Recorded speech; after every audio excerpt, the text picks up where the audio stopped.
বাংলাদেশের প্রতিটা ইমাম আর মুয়াজ্জিন আজকে আয়না ঘরে থাকে। প্রশ্ন আসতে পারে, কেন হুজুর?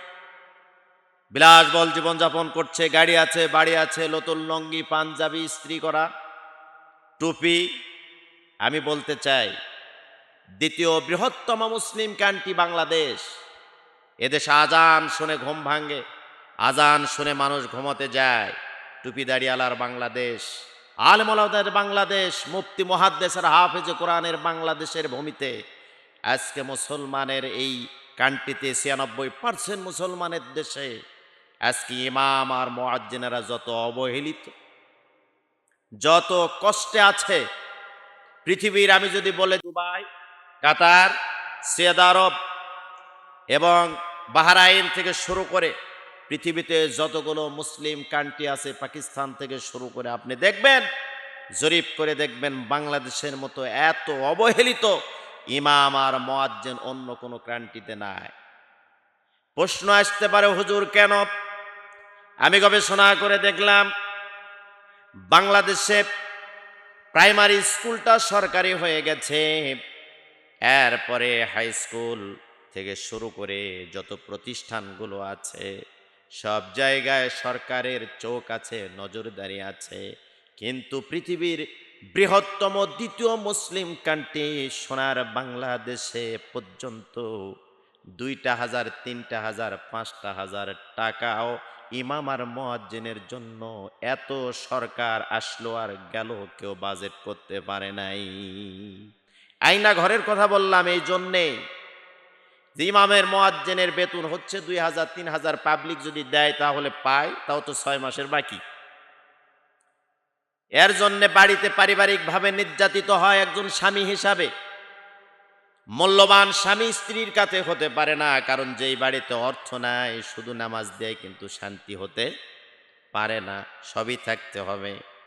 কারণ ৩০ দিন তারাবি পড়ানোর পরে এর পরেও বলে যে ঈদের মাঠ থেকে ঘুরে আসার পরে তারাবির বেতন পাবেন। পাবলিক ফাংশনে যে প্রতিষ্ঠানগুলো আছে, মসজিদ, মাদ্রাসা, হেফজখানা, এগুলো কিন্তু আজকে অবহেলিতর পাত্র হয়ে আছে। আপনারা লক্ষ্য করে দেখবেন যে মসজিদ হচ্ছে ২০ তালা, ১০ তালা, ৫ তালা, ২ তালা, ১ তালা, যত তালায় মসজিদ হোক না কেন, ইমাম আর মুয়াজ্জিন কিন্তু জায়গা ওই আয়না ঘরের মতো জঙ্গলের পাশে, টয়লেট আর বাথরুমের পাশে, ওয়াশরুমের পাশে গিয়া জায়গা যদি বাঁচে, ইমাম সাহেবের জন্যে ২-১ হাতের একটা খুপড়ি, একটা তাঁবুর মতো জায়গা, টঙ্গের মতো জায়গাতে ইমাম আর মুয়াজ্জিনের থাকার জায়গা করে দেয়।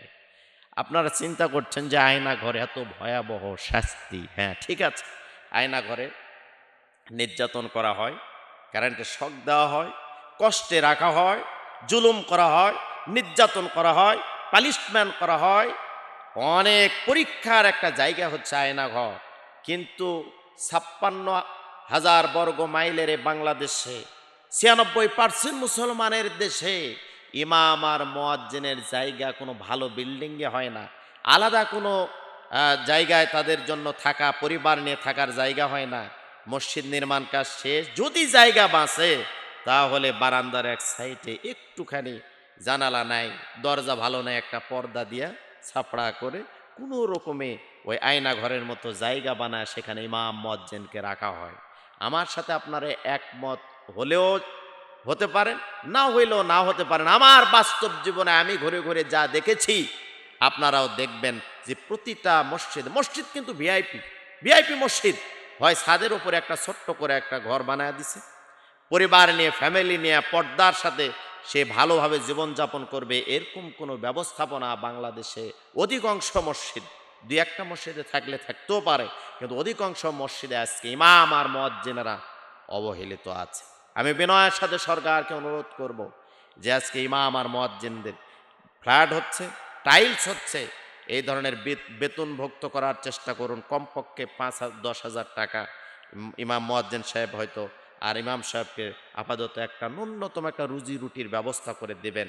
আর পাশাপাশি পাবলিক যারা সভাপতি, সেক্রেটারি, ক্যাশিয়ার, সদস্য, মসজিদের, মাদ্রাসার এই পাবলিক প্রতিষ্ঠানে যারা আছেন, তারা দেখা যায় যে ইমাম আর মুয়াজ্জিনের বেতনও আস্তে আস্তে কমায়, অথচ বাৎসরিক মাহফিলে নিয়ে এসে এক একটা বক্তাকে 50,000 1,00,000 টাকা করে দেয়, আধা ঘন্টা 1 ঘন্টা কিছু কথা বলার কারণে, লেকচার দেওয়ার কারণে, বক্তব্য দেওয়ার কারণে।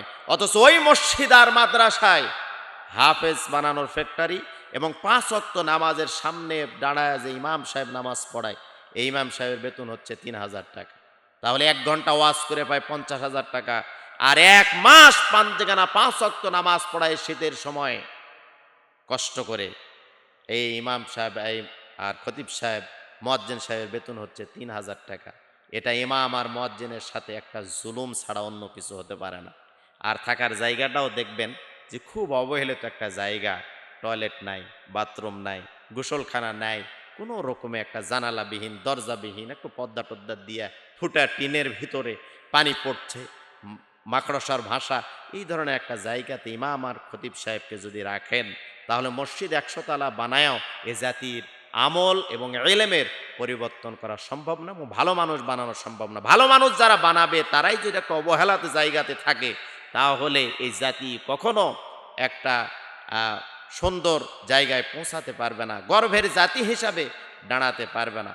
এজন্য ইমাম, খতিব এবং মুয়াজ্জিম সাহেবকে যারা পাবলিক প্রতিষ্ঠানের দায়িত্বে আছেন সম্মান করার চেষ্টা করবেন।